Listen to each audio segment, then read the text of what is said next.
नमस्कार दोस्तों, स्वागत है आपका एसआरएम एग्जाम गुरु यूट्यूब चैनल पर। और आज हम पढ़ने वाले हैं शिक्षा मनोविज्ञान का एक छोटा सा नियम, एक सिद्धांत, जिसको कहते हैं थोरनडाइक का सीखने का नियम। ठीक है, या फिर इसको थोरनडाइक का प्रयास और त्रुटि का सिद्धांत भी हम कह सकते हैं। ये जो पिक्चर में आपको दिखाई दे रही है, ये है मनोवैज्ञानिक एडवर्ड एल थोरनडाइक। ठीक है, जो अमेरिका के मनोवैज्ञानिक थे, जिसको पशु मनोवैज्ञानिक भी कहा जाता है, और ये पहले शैक्षिक मनोवैज्ञानिक भी एडवर्ड एल थोरनडाइक को कहा जाता है। ठीक है, इनके जो सिद्धांत है, इनका प्रयास और त्रुटि का सिद्धांत, इनको अलग अलग नामों से एग्जाम में पूछा जाता है, क्योंकि जितने भी टीचिंग एग्जाम हैं सबके लिए ऐसे क्वेश्चन आते हैं जो थोरनडाइक के सिद्धांत से संबंधित होते हैं। तो इनके सिद्धांत के दूसरे और भी नाम हैं, जिस तरीके से कि संबंधवाद का सिद्धांत भी कहा जाता है, या फिर प्रयास और भूल का सिद्धांत हम कहते हैं थोरनडाइक के सिद्धांत को। संयोजनवादी सिद्धांत कहा जाता है, और बॉन्डिंग थ्योरी भी नाम इसको दिया गया है। इसके अलावा उद्दीपक अनुक्रिया सिद्धांत, प्रयास और त्रुटि का सिद्धांत, और S&R सिद्धांत यानी कि स्टिमुलस एंड रिस्पॉन्स थ्योरी भी इसको कहा जाता है। तो ये सब थोरनडाइक के सिद्धांत के ही अलग अलग नाम हैं। ठीक है, इनमें से अगर किसी भी नाम से एग्जाम में क्वेश्चन आता तो इसका मतलब क्या है कि थोरनडाइक के सिद्धांत के बारे में पूछा गया है। नेक्स्ट है कि किस तरीके से इन्होंने अपना सिद्धांत का प्रतिपादन किया, क्या क्या इन्होंने प्रयोग किए।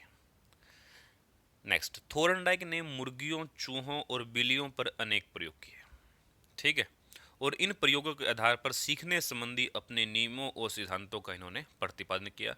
अनेक प्रयोग किए, कुत्ते, मुर्गी, बिल्ली, चूहे, इन सभी पर। और बिल्ली पर जो प्रयोग किया गया वो प्रयोग इनका सबसे फेमस है, या फिर सबसे प्रसिद्ध प्रयोग जिसको हम कह सकते हैं। ठीक है, देखते हैं। पहला कि थोरनडाइक ने एक भूखी बिल्ली को एक उलझन पेटिका में बंद कर दिया। थोरनडाइक ने बिल्ली को कई दिनों तक भूखा रखा, उसके बाद उसको एक पजल बॉक्स में बंद कर दिया। पेटिका इस प्रकार बनाई गई थी कि उसमें एक दरवाजा था, जो कि एक लीवर के ठीक प्रकार दबने से खुल सकता था। ठीक है, पेटिका से बाहर कुछ दूरी पर भोजन सामग्री के रूप में एक मछली रख दी गई थी। ठीक है, मछली की गंध ने इस परिस्थिति में एक शक्तिशाली अभिप्रेरक का काम किया। यानी कि मछली की जो गंध थी उसने अभिप्रेरणा दी, उसने मोटिवेट किया बिल्ली को कि बाहर निकलना है। ठीक है, क्योंकि बिल्ली क्या थी, भूखी थी।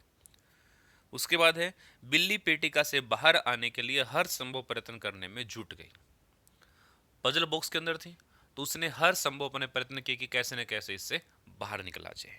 ठीक है, ये थी वो उलझन पेटिका जिसके अंदर बिल्ली को बंद किया गया था थोरनडाइक के द्वारा। ठीक है, यहाँ पे जो बाहर जो बॉक्स दिखाई दे रहा है, ये इसमें मछली रखी गई है।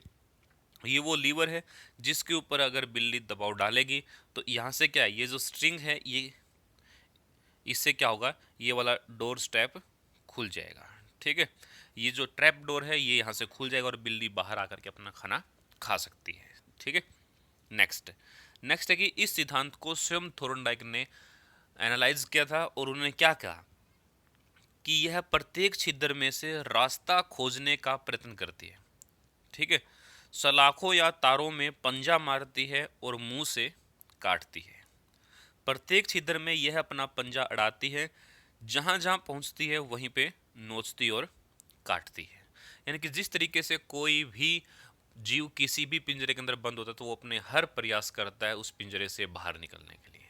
ठीक है, इस प्रकार बिल्ली ने सभी तरह से उल्टे सीधे पंजे चलाए और उछल कूद की, और इन उल्टे सीधे प्रयत्नों के फलस्वरूप एक बार संयोगवश उसका पंजा लीवर पर ठीक तरह से पड़ गया और दरवाजा खुल गया। बिल्ली ने बाहर निकलकर अपनी भूख शांत कर ली। और थोरनडाइक ने ये जो प्रयोग था, ये प्रयोग कैसे किया, बार बार थोरनडाइक ने इस प्रयोग को दोहराया। ठीक है, और इसका निष्कर्ष क्या निकला, बिल्ली द्वारा प्रयास और भूल से सीखा गया कि उसे बॉक्स से बाहर कैसे आना और खाना खाना है। ठीक है, तो ये था कि थोरनडाइक का सिद्धांत। अब दैनिक जीवन में भी हम इसका उपयोग करते हैं थोरनडाइक के सिद्धांत का। ठीक है, जैसे एक छोटा बच्चा जब पहली बार साइकिल चलाना सीखता है, गिरता है, कभी साइकिल के ऊपर खुद तो कभी साइकिल उसके ऊपर। ठीक है, लेकिन धीरे धीरे प्रयास करता है, भूल करता है, और अंत साइकिल चलाना क्या होता है, वो सीख लेता है। ठीक है, तो ये था प्रयास और भूल का सिद्धांत जो थोर्नडाइक ने दिया है। अब है कि थोर्नडाइक के आधार पर बिल्ली द्वारा पिंजरा खोलने के लिए कौन कौन से सोपान यानी कि कौन कौन से स्टेप किए गए। ठीक है, पहला है चालक। चालक क्या है इसमें कि जिससे क्या होगा, बिल्ली ने बाहर निकलने का कार्य किया, कि भूख ने चालक का कार्य किया। बिल्ली भूखी थी, इसीलिए बिल्ली क्या करना चाहती थी, उस पिंजरे से बाहर आना चाहती थी। ठीक है, भूख ही उसके लिए चालक या फिर अभिप्रेरक का कार्य किसने किया है, भूख ने किया है। दूसरा लक्ष्य, पिंजरे से बाहर रखा भोजन बिल्ली के लिए क्या था, लक्ष्य था। ठीक है, नेक्स्ट अवरोध। अवरोध यानी कि रुकावट क्या है, लक्ष्य की प्राप्ति के लिए क्या बाधा आ रही थी, उसके लिए क्या बाधा आ रही थी कि पिंजरे से बाहर निकलना का रास्ता जो था वो क्या था, बंद था। उसके बाद अनियमित क्रियाएं, बिल्ली ने कई अनियमित क्रिया की, उल्टे सीधे प्रयत्न किए। ठीक है, तो उन्हीं में से क्या है, से बाहर निकलने के लिए, खोले जाने के लिए जो प्रयास किए उसको क्या किया गया, अनियमित क्रियाएं कहा गया। फिर है संयोगवश सफलता मिलना। ठीक है, संयोगवश खटके पर दबाव पड़ने से दरवाजा क्या हो गया, खुल गया। बिल्ली जो उल्टे सीधे प्रयत्न कर रहे थे उसमें से एक प्रयत्न ऐसा हो गया कि संयोगवश वो उस लीवर पर पांव रखा गया और दरवाजा क्या हो गया, खुल गया। ठीक है, नेक्स्ट है सही अनुक्रिया का चयन। ठीक है, तो धीरे धीरे बिल्ली ने खटके को दबाने के सही ढंग को पहचान लिया। और लास्ट है शिथिलता। ठीक है, कि शिथिलता आ गई, केवल खटके दबाने वाली क्रिया का करना ही क्या है, शिथिलता है। ठीक है, तो क्या थोर्नडाइक ने ये जो प्रयोग किया, बिल्ली द्वारा जो बॉक्स को खोला जाए, पिंजरे को खोलना है, सीखने की जो विधि है वो प्रयास और त्रुटि विधि या फिर प्रयत्न और भूल विधि इसको कहा है थोर्नडाइक ने। और उसने कहा कि सीखने में हम निरंतर प्रयास करते हुए अपनी भूलों या त्रुटियों को कम करते जाते हैं और इस तरह से गलत अनुक्रियाओं के स्थान पर सही अनुक्रिया को व्यक्त करना सीख जाते, जिस तरीके से बिल्ली ने कई बार उसके साथ ये हुआ तो बिल्ली सीख गई थी। ठीक है, और जब भी हम अधिगम करते हैं, जब भी हम सीखते हैं, या तो हम क्या करते हैं अपने अनुभव से सीखते हैं या फिर कैसे सीखते हैं, प्रशिक्षण के माध्यम से सीखते हैं। ठीक है, नेक्स्ट नेक्स्ट है इसके बाद कि थोर्नडाइक ने बिल्ली द्वारा सीखने की प्रक्रिया का विश्लेषण किया, सीखने के लिए दो महत्वपूर्ण बातों पर जोर दिया। ठीक है, पहली महत्वपूर्ण बात क्या थी, पहली महत्वपूर्ण बात थी कि बिल्ली भूखी होनी चाहिए, भूखी बिल्ली होनी चाहिए, अर्थात सीखने के लिए प्रेरणा और आवश्यकता होनी चाहिए। ठीक है, अगर सीखने के लिए कोई प्रेरणा ही नहीं है, कोई मोटिव ही नहीं है सीखने का, तो क्यों प्रयत्न किया जाएगा। अगर बिल्ली भूख ही नहीं होती तो बिल्ली क्या करती, पिंजरा खोलने का प्रयास करती ही नहीं। नेक्स्ट है बिल्ली की भूख को संतुष्ट करने के लिए भोजन के रूप में पुनर्बलन जरूर होना चाहिए। ठीक है, यानी कि कोई भी कार्य अगर कोई करना चाहता तो उसके लिए क्या होना चाहिए, पुनर्बलन होना चाहिए। अब बिल्ली भूखी अगर थी तो भोजन उसको सामने दिखाई दे रहा था, वो क्या था, उसके लिए पुनर्बलन का कार्य कर रहा था। ठीक है, नेक्स्ट नेक्स्ट इसके बाद कि थोर्नडाइक के संबंधवाद अधिगम सिद्धांत के प्रमुख सैद्धांतिक बिंदुओं को निम्नवत प्रस्तुत किया गया। ठीक है, उनके सिद्धांत के प्रमुख बिंदु कौन कौन से, देखो ये प्रमुख बिंदु कि अधिगम में प्रयास और त्रुटि समाहित रहती है। जब भी कोई अधिगम करता है, कोई कुछ सीखता है, तो उसमें प्रयास और त्रुटि तो होती होती है, बार बार प्रयास किया जाता है और बार बार वहां पर गलती होती है। नेक्स्ट है अधिगम संबंधों या बंधनों के बनाने का परिणाम है। अधिगम से क्या होगा, नए संबंध स्थापित होंगे। अधिगम सूझयुक्त न होकर के उत्तरोत्तर होता है और अधिगम संज्ञान पर आधारित न होकर के प्रत्यक्ष होता है। अधिगम क्या होता है, हमेशा प्रत्यक्ष सामने दिखाई देगा जब भी कोई अधिगम होगा, जब भी कुछ हम सीखते हैं। ठीक है, नेक्स्ट नेक्स्ट इसके बाद कि थोर्नडाइक के सीखने के नियम। थोर्नडाइक ने सीखने के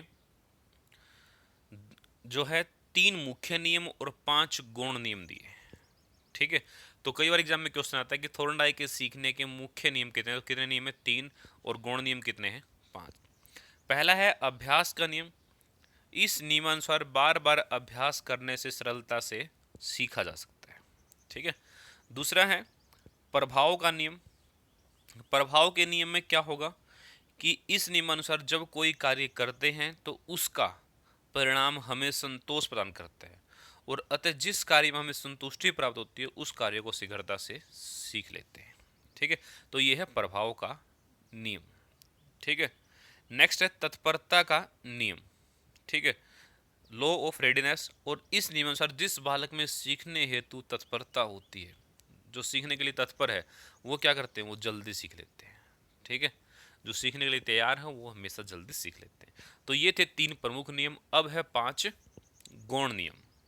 तो देखते हैं 5 गौण नियम क्या क्या है। कि पहला है बहुप्रतिक्रिया का नियम। ठीक है, यानी कि बहुप्रतिक्रिया यानी अनेक प्रकार की क्रियाएं की जाएगी, अनेक प्रकार के स्टिमुलस और रिस्पॉन्स वहां पर बिल्ली के द्वारा किए गए। आंशिक क्रिया का नियम, यानी कि छोटी छोटी क्रियाएं की जाती है, टुकड़ों में क्रियाएं करना। फिर है अभिवृत्ति या फिर मनोवृत्ति का नियम, यानी कि सकारात्मक क्या होना चाहिए, दृष्टिकोण यहाँ पर होना चाहिए। उसके बाद है आत्मीकरण का नियम। इस नियम के अनुसार क्या होता है कि जब भी हम कोई नया ज्ञान प्राप्त करते हैं तो उसको आत्मसात कर पूर्व ज्ञान का स्थायी अंग बना लेते हैं, यानी कि पहले से देखी हुई क्रिया क्या है, आत्मीकरण का नियम। और लास्ट है परिवर्तन का नियम। परिवर्तन के नियम में क्या है कि इस नियम के अनुसार पहले की गई क्रिया उसी के समान दूसरी परिस्थिति में उसी प्रकार प्रकट होती है। इसमें क्रिया का स्वरूप मूलतः वही रहता है जो पहले है। ठीक है, तो ये 5 क्या है, गौण नियम है जो थोर्नडाइक के सिद्धांत से लिए गए हैं। ठीक है, नेक्स्ट है कि थोर्नडाइक के सिद्धांत के शैक्षिक उपयोगिता क्या है, यानी कि इसका एजुकेशन में कैसे प्रयोग किया जाए, क्या इसके शैक्षिक महत्व है। सीखने में तत्परता की आवश्यकता का ज्ञान, कि अध्यापक को पता होना चाहिए कि बच्चा सीखने के लिए कितना तत्पर है। सीखने से पूर्व बालक को प्रेरित करने पर जोर। ठीक है, जब भी बालक कुछ सीखना चाहता है तो उससे पहले बच्चे को मोटिवेट किया जाए, तो अगर बच्चा ये सीखेगा तो उससे उनको ये फायदा होने वाला है। पूर्व अनुभव पर बल। ठीक है, पुरस्कार एवं दंड का योगदान होता है। अधिगम का स्थानांतरण करने में जो है प्रयास और त्रुटि मेथड जो क्या है, सहायक है। और सबसे इंपॉर्टेंट, मंदबुद्धि बालकों को पढ़ाने में इस सिद्धांत का प्रयोग किया जाता है। ठीक है, मंदबुद्धि बालक जो बड़े मुश्किल सीखते हैं तो उनके लिए क्या है, ये सिद्धांत बड़ा ही उपयोगी होता है। और लास्ट है, यह सिद्धांत गंभीर चिंतन वाले विषय जैसे गणित, विज्ञान, दर्शन, समस्या समाधान आदि में विशेष उपयोगी होता है। ठीक है, क्योंकि गणित विज्ञान में क्या होता है, बार बार खोज करना, बार बार क्या होती है, त्रुटि होती है, तो इसलिए वहाँ पे ये बहुत ही ज़्यादा क्या होता है, महत्वपूर्ण होता है। ठीक है, तो दोस्तों ये था हमारा थोर्नडाइक का सीखने का सिद्धांत।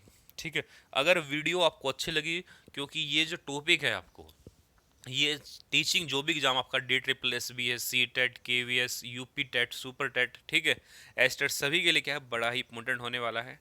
तो वीडियो को आप लोग लाइक कीजिए, शेयर कीजिए, कमेंट करके बताएं, और चैनल को सब्सक्राइब जरूर करें। ठीक है, जिसको इसका PDF चाहिए, हमारे टेलीग्राम चैनल SRM एग्जाम गुरु में इसके अलावा और भी बहुत से नोट्स हैं, वो आप लोग वहाँ से जाकर के डाउनलोड कर सकते हैं। तब तक थैंक यू, जय हिंद, जय भारत।